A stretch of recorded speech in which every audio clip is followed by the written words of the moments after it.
जय श्री राम दोस्तों, कैसे हो आप सभी। मैं Monica Mehta family blog YouTube channel पर आपका स्वागत करती हूँ। तो आज मैं बना रही थी मूंग दाल के पकोड़े, तो मैंने सोचा इसकी रेसिपी आप लोगों के साथ भी शेयर कर दूँ। दोस्तों, हमारे दिन की शुरुआत कुछ इस तरह से होती है। रानी धोने लग जाती है बर्तन और गाय आती है तो काबू गाय को रोटी देने लग जाती है और मैं लगाने लग जाती हूँ झाड़ू। ये ब्लॉग हमारा मॉर्निंग का है। आज मैंने सोचा कि मैं सवेरे से फुल ब्लॉग बनाती हूँ। आज काबू भी स्कूल नहीं गई थी क्योंकि आज स्कूल में पेरेंट्स मीटिंग थी, तो काबू घर पे ही थी। सोचा तो था पेरेंट्स मीटिंग में जाएंगे, लेकिन जा ही नहीं पाए। बिट्टू हमारी अभी तक सो रही है, तो मैंने सोचा बिट्टू सो रही है तब तक मैं खाना बनाने की तैयारी कर लेती हूँ। तो मैं खाना बनाने की तैयारी करने लग जाती हूँ। तो मैं खाने में मटर पत्ता गोभी की सब्जी बना रही हूँ और रानी काबू को नहला रही है। काबू की तैयारी करके रानी खुद भी नहाने लग जाती है। फिर मैं सब्जी बनाने लग जाती हूँ और काबू के पापा जी भी गाँव से आ जाते हैं। वो आज नहीं, वो रात को ही गाँव से आ जाते हैं। जब वो आते हैं तो काबू सोई रहती है। जैसे काबू को पता चलता है कि पापा जी आ गए तो उठ के उनके पास चली जाती है। उसको बहुत ही खुशी होती है। और बिट्टू तो रात के 1 बजे तक उन्हीं के साथ खेलती रहती है। वैसे भी बिट्टू रात में लेट ही सोती है, 11, 12, 1 बजे तक। उसका तो इतना लोड ही नहीं है, मस्त खेलती रहती है, फिर सवेरे भी लेट ही उठती है। मैं सब्जी भी कुछ इस तरह से बनाती हूँ, जैसे कि पहले पत्ता गोभी और मटर को तेल में भूज लिया, उसके बाद में मसाला डालती हूँ, जैसे लहसुन प्याज अदरक का पेस्ट, लौंग काली मिर्च पिसू के मसाले, धनिया पाउडर, हल्दी पाउडर, लाल मिर्च पाउडर। मैं ज़्यादातर ऐसी सब्जी बनाती हूँ, जैसे कि पहले सब्जी को तेल में भूजती हूँ, बाद में मसाला डालती हूँ। इस तरह से बनाओ तो सब्जी खाने में भी टेस्टी लगती है। जब रस्से वाली सब्जी बनाती हूँ ना, उसमें ज़्यादातर मैं मसाला पकाती हूँ। नहीं तो सूखी सब्जी बनाती हूँ ना, तो उसमें पहले मैं सब्जी पकाती हूँ, बाद में मसाला पकाती हूँ। मसाला डालने के बाद थोड़ी देर फिर से मैं सब्जी पकाती हूँ, ताकि मसाला भी अच्छे से पक जाए। तो मैं इस तरह से बनाती हूँ सब्जी। इतने में रानी नहा के भी आ जाती है, तो पूजा करने लग जाती है। हम दोनों मिलके थोड़ा थोड़ा काम करते हैं, इसलिए हमारा काम भी बहुत जल्दी हो जाता है। अब वो बर्तन धो के काबू को नहला के खुद नहा ली, इतने में उसका काम हो जाता है। तो इतने में मेरी सब्जी भी बन जाती है। फिर सब्जी बना के पोछा लगा के मैं भी नहा लूँगी, तो मैं भी फ्री हो जाऊँगी। तो दोनों ही हम एक साथ ही फ्री हो जाते हैं। फिर बिट्टू उठ जाएगी तो उसको भी तो देखना पड़ता है ना। तो मैंने बोला पहले तू नहा ले, तो एक तो फ्री हो जाएगा उसको देखने के लिए। हमारे यहाँ ऐसा भी नहीं है कि नहा धो के खाना बनाए, हम बिना नहा के भी खाना बना लेते। क्योंकि सवेरे में काबू का टिफिन जाता है, उसके पापा जी का टिफिन जाता है 7 बजे। तो इतनी घाई घाई नहीं होती कि पहले उठो नहाओ धो फिर खाना बनाओ। इसलिए हम पहले खाना बना लेते हैं, फिर बाद में नहाना धोना करते रहते हैं आराम से। मैं काफ़ी टाइम से डिब्बे में से घी पिघलाने की कोशिश कर रही थी, लेकिन पिघल ही नहीं रहा था। आखिर में मेरे को सब्जी की कढ़ाई हटाना पड़ा, जब जाके घी पिघला था। अभी सर्दी आ गई, लेकिन हमारी तरफ इतनी सर्दी भी नहीं पड़ती कि हमें स्वेटर वोटर पहनने की जरूरत पड़े। तो इस तरह से मैं सब्जी बना लेती हूँ और रानी पूजा करने लग जाती है। फिर मैं आटा लगाने लग जाती हूँ। तो रात की सब्जी थी, उसी को मैं आटे में मिला के उसके पराठे बनाऊंगी, जो खाने में बहुत ही टेस्टी बनते हैं और नाश्ते का नाश्ता हो जाता है। फिर मैं आटे में सब्जी को अच्छे से मिक्स करके आटा लगा लेती हूँ। तो कुछ इस तरह से मेरा आटा लग के तैयार हो जाता है। इतने में ही सब्जी भी पकी गई थी, तो मैं इसमें धनिया डाल देती हूँ और अच्छे से मिक्स करके गैस बंद कर लेती हूँ। फिर रानी बोलती है मेरे लिए चाय रख दो, तो पहले मैं उसके लिए चाय बनाती हूँ और चाय रख के फिर मैं गैस वटा साफ करने लग जाती हूँ। मैंने कहा चाय पकती इतने में इधर का भी साफ सूफ कर लेती हूँ। तो सबसे पहले मैं सब्जी खाली करके गैस साफ करने लग जाती हूँ। तो मैंने कहा एक ही साथ ये भी क्लियर हो जाएगा, अच्छा रहेगा, नहीं तो रानी फिर बोलेगी बहुत सारा पसारा पसारा कर दिया मेरे। मैंने सोचा चाय पकेगी, इतने में तो फालतू ही हूँ, तो इधर का पूरा क्लियर ही कर लेती हूँ, तो एक ही साथ पूरा साफ हो जाएगा। एक तो ये गैस वट्टा इतना छोटा है, तो इसको साथ में क्लियर कर देती हूँ ना, तो अच्छा रहता है। नहीं तो इधर उधर बर्तन होते, जगह भी नहीं रहती इस पे रखने के लिए कुछ सामान। तो मैंने सोचा इसको मैं साथ में क्लियर कर लेती हूँ। तो मैं गैस वट्टा साफ करती हूँ, इतने में हमारी चाय भी पक जाती है। तो चाय छान के फिर चाय देती हूँ मैं पीने के लिए। फिर साथ में वापस गैस वट्टा पोंछ के मैं झाड़ू तो लगा ही लिया था, फिर पोछा लगा के नहा के तैयार हो जाती हूँ। और आज काबू तो काबू के पापा जी के साथ ही है, तो आज दिखने वाली नहीं है। उन्हीं के साथ मस्ती कर रही है।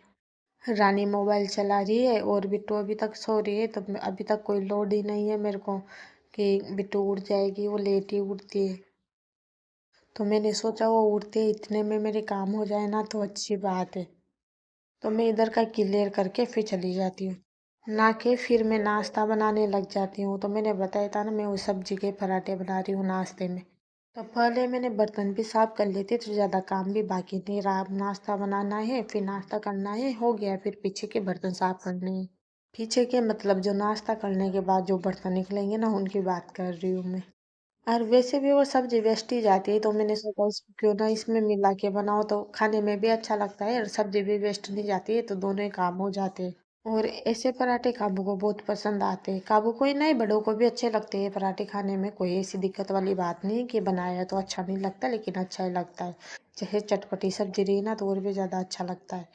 वैसे भी अगर आटे में न्यू अंदर लोई में चटनी रख के पराठे बनाते तो इतना जमता नहीं है। ऐसे आटे में मिक्स करके बनाओ ना तो वो अच्छे से जम भी जाता है और बनाए में भी आ जाता है। जैसे लोई में चटनी रख के बनाओ आलू की या किसी की भी, तो चटनी निकलती रहती है इधर उधर, लेकिन ऐसे में अच्छे से बन जाता है तो कोई दिक्कत वाली बात नहीं, अच्छा बन जाता है। और उधर से काबू बोल ही रही थी कि मम्मा नाश्ते में क्या बना रहे हो, जल्दी दे दो बना के, मेरे को भूख लग रही है। तो मैं और भी ज़्यादा गाय गाय कर रही थी उसके चक्कर में। तो मैं इस तरह से पराठा बना के तैयार कर लेती हूँ और काबू को देती हूँ खाने के लिए सबसे पहले, क्योंकि उसको सबसे ज़्यादा भूख लग रही थी। उसका क्या है ना, स्कूल में 10 बजे लंच हो जाता है तो उसको 10 बजे भूख लग जाती है। बच्चों का कैसा टाइम बना रहता है कि जिस टाइम को लंच होता है ना, उसी टाइम को भूख लगने लग जाती है। इतने में ही बिट्टू की भी गुड मॉर्निंग हो जाती है। वो अब जाके उठती है तो उसकी अच्छे से गुड मॉर्निंग हो जाती है, तो मस्त फ्रेश फ्रेश रहती है। उठने के बाद अच्छी नींद होती है। तो उसको बोल रही थी मैं सबको हाई कर बिट्टू। फिर रानी बिट्टू को ही देखती रहती है और मैं खाना बनाने लग जाती हूँ। बिट्टू रानी के साथ मस्त मस्ती करती है, उसका मज़ा ही आता है मेरे को। फिर मैं रानी को बोलती हूँ कि अब तू खाना बना, मेरे को भूख लग रही है। तो मैं नाश्ता करती हूँ और रानी नाश्ता बनाने लग जाती है। फिर हमारा नाश्ता होने के बाद हम बाहर बैठते हैं धूप में, नल आ जाता है तो रानी पानी भरने लग जाती है और मैं बिट्टू को देखती हूँ। और काबू तो पेरेंट्स मीटिंग में जाने के लिए तैयार होके बैठी है, लेकिन उसके पापा जी बाहर गए थे तो अभी तक नहीं आए। फिर मैं बिट्टू को रानी को देती हूँ और मैं मेरा काम करने आ जाती हूँ, क्योंकि मेरे को अभी कपड़े धोने भी बाकी थे तो मैं कपड़े धोने के लिए आ जाती हूँ। फिर दोपहर हो जाती है तो मैं बिट्टू को सुलाने की कोशिश करती हूँ। बिट्टू सोती नहीं, बिट्टू कुछ इस तरह से करती है और रानी सो जाती है। काबू बाहर खेलने चली जाती है तो बिट्टू इस तरह से मस्ती करती रहती है।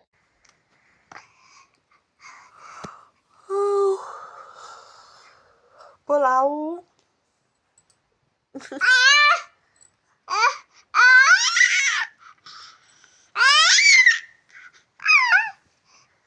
तो दोस्तों मैं इसे 1 घंटे से सुलाने की कोशिश कर रही हूँ तो इस सोने का नाम नहीं ले रही। मेरे को 3 से 4:30 ही बजे, घंटा 1.5 घंटा हो गया इसको झूले में सुलाते हुए, लेकिन ये सोई नहीं। तो अब हम जा रहे हैं दूध लेने दुकान पे। क्या बिट्टू? फिर हम चाय बनाएंगे। तो गैस हम ये दूध लेके आ गए, ये देखो, ये बिट्टू को देखो। तो सबसे पहले मैं दाल फुला देती हूँ। चाय बना के चाय पी के फिर मैं मूंग दाल भजिया बनाने की तैयारी करने लग जाती हूँ। तो सबसे पहले मैं मूंग दाल फुला देती हूँ। मूंग दाल को इतना टाइम नहीं लगता फूलने में, घंटा 2 घंटे में वो अच्छे से फूल जाती है। उसमें डालने के लिए मैं सब्जी काटने लग जाती हूँ। तो सबसे पहले मैंने पत्ता गोभी काटी, फिर हरा प्याज और पालक कुछ इस तरह से काट लेती हूँ। और साथ में मैं बिट्टू को भी खिलाती रहती हूँ, लेकिन बिट्टू मेरे को सब्जी काटने भी नहीं देती। आधे से ज़्यादा टाइम पास तो मेरा इसके साथ पकड़म पकड़ा खेलने में हो जाता है। रानी भी सो के उठ जाती है, लेकिन वो कपड़े लेने चली जाती है सूखे वाले उतारने के लिए। और मैं बिट्टू को ही देखती रहती हूँ और उसी के साथ सब्जी काटती हूँ, तो ये मेरे को सब्जी काटने नहीं देती। दोपहर को मैं फालतू ही बैठी थी तो अच्छा वो मैंने लहसुन तो छील लिया था, नहीं तो ये कुछ भी काम नहीं करने देती मेरे को। मैं इसको खिलौना देती हूँ खेलने के लिए, लेकिन ये खिलौना खेलने का नाम नहीं लेती है, तो बस वो सब्जी पकड़ने के लिए होती है। तो इसका ध्यान भटकाने के लिए पहले मैं इसको खिलाती हूँ, फिर बाद में अपना काम करती हूँ, लेकिन ये तो सुनती ही नहीं है मेरी। फिर मैं इसको गिलास देती हूँ तो गिलास से खेलने लग जाती है और मैं सब्जी काट लेती हूँ। अच्छा रहता है, सवेरे तो सोई रहती है तो सवेरे का तो काम हो जाता है, लेकिन शाम का मुश्किल होता है। फिर मैं आ जाती हूँ दाल के पकौड़े बनाने के लिए। तो सबसे पहले मैं कटी हुई सब्जी को धोती हूँ, फिर उसके बाद में दाल धोती हूँ ताकि उसके छिलके अच्छे से निकल जाए।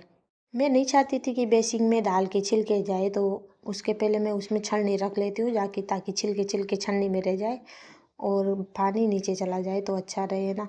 फिर नहीं तो बेसिन बंद हो जाएगा। वैसे भी दाल फूलने के बाद ज़्यादा टाइम नहीं लगता उसमें छिलके निकालने का, बस उसमें हाथ घुमाओ तो अच्छे से छिलके निकल जाते हैं दाल के। मैं तो हमेशा ही मूंग दाल छिलके वाली लाती हूँ, बिना छिलके वाली नहीं लाती, क्योंकि मेरे को छिलके वाली पसंद है। इस तरह से पूरी छिलके निकाल भी लेती हूँ मैं दाल में से। तो सबसे पहले मैं अदरक लहसुन का पेस्ट बनाती हूँ। तो अदरक लहसुन हरी मिर्च और थोड़ा सा जीरा डाल के इसका पेस्ट बना लेती हूँ। तो लहसुन अदरक को तो छील लेती हूँ और हरी मिर्च को धो लेती हूँ। इतने में काबू आ जाती है कि मम्मी आज क्या बना रही हो। तो मैं उसको बताती हूँ, मैंने कहा मूंग दाल के पकौड़े बना रही हूँ। तो वो बहुत खुश हो जाती है। मूंग दाल के पकौड़ों में लहसुन और अदरक का अलग ही फ्लेवर रहता है, वो खाने में और ही ज़्यादा टेस्टी बन जाते हैं। तो इस तरह से मैं तीनों सामान डाल के और इसका पेस्ट बनाने लग जाती हूँ मिक्सर में।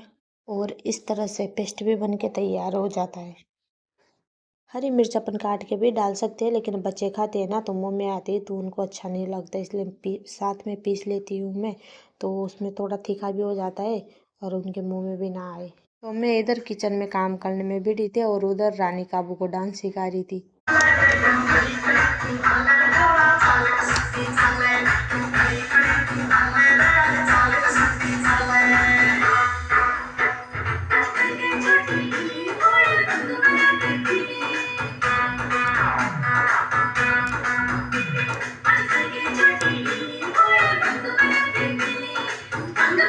तो इन्हीं का डांस देख के मेरे को बहुत हंसी आ रही थी। मैं छुप छुप के इनका डांस देख रही थी और दाल पीस रही थी। और बिट्टू तो उसकी बड़ी बुआ के घर गई थी तो उधर ही थी, तो ये मस्त दोनों डांस कर रही थी। इतने में हमारी दाल भी पिस जाती है पूरी। तो मैंने इस तरह से पूरी दाल पीस ली थी। वो दाल का पेस्ट और लहसुन अदरक हरी मिर्च का पेस्ट मैंने दोनों एक ही साथ रख लिया था। मैंने कहा खाई को अलग अलग बर्तन बांटती हूँ तो एक ही साथ मिक्स करना है तो इसी में रख लेती हूँ। और दाल पीसते टाइम मैंने ज़्यादा पानी भी नहीं डाला था, क्योंकि रखा रखा और ज़्यादा गीला हो जाता है पेस्ट, इसलिए मैंने थोड़ा ही पानी डाल के पीसा था। पेस्ट बना के मैंने सोचा बर्तन भी साफ़ कर लेती हूँ, ज़्यादा बर्तन भी नहीं है। तो मैंने कहा अभी पेस्ट फूलने में भी टाइम है, इतने में मेरे बर्तन साफ़ हो जाएंगे। थोड़े थोड़े साथ में साफ़ करती रहूँगी ना तो साफ़ हो जाएंगे, फिर बहुत सारे इकट्ठा हो जाएंगे तो फिर ज़्यादा ही हो जाएंगे। तो मैंने कहा साथ में साफ़ कर लेती हूँ। तो मैं साथ ही में बर्तन भी साफ़ करने लग जाती हूँ। और मैंने सोचा मिर्ची के भी हाथ रहेंगे ना तो बर्तन के साथ ही साफ़ हो जाएंगे, ताकि बिट्टू को मिर्ची के हाथ भी नहीं लगेंगे, इसलिए मैंने सोचा साथ में बर्तन भी साफ़ कर लेती हूँ। और वो दोनों डांस कर रही थी तो मेरे को हंसी आ रही थी। बर्तन धो के साथ में मैंने गैस वट्टा भी क्लियर कर लिया था। तो मैं उधर बैठी बैठी धनिया भी साफ करके काट लेती हूँ। तो सबसे पहले मैं इसमें हरा धनिया डालती हूँ, फिर कटी हुई सब्जी डाल के इसको अच्छे से मिक्स कर लेती हूँ। थोड़ी देर पेस्ट फूलने के लिए रखा था, इसलिए इसमें मैंने सब्जी नहीं डाली थी। ये सब्जी कैसे पालक हरा प्याज तो ये पानी छोड़ते हैं, गल जाते हैं जल्दी। तो मैंने कहा बहुत गीला पेस्ट हो जाएगा, इसलिए मैंने साथ में पेस्ट में सब्जी नहीं मिलाई थी। तो थोड़ी देर बाद में मिलाई थी तो पेस्ट भी अच्छे से फूल गया था और मैंने इसमें सब्जी भी मिक्स कर ली थी। फिर मैंने इस पेस्ट में खड़ा धनिया डाला, तो दोनों हाथों से क्रश करके खड़ा धनिया डाल लिया था। इसका अलग ही फ्लेवर रहता है, खाने में बहुत ही ज़्यादा टेस्टी लगता है, फिर मुंह में आता है तो पकने के बाद। और रानी बिट्टू के लिए गाजर छिल रही थी। वो मुंह में कुछ भी खाती है ना तो उसके पापा जी ने बोला कि इसको गाजर छिल के दे दे तो उसी को खाती रहेगी।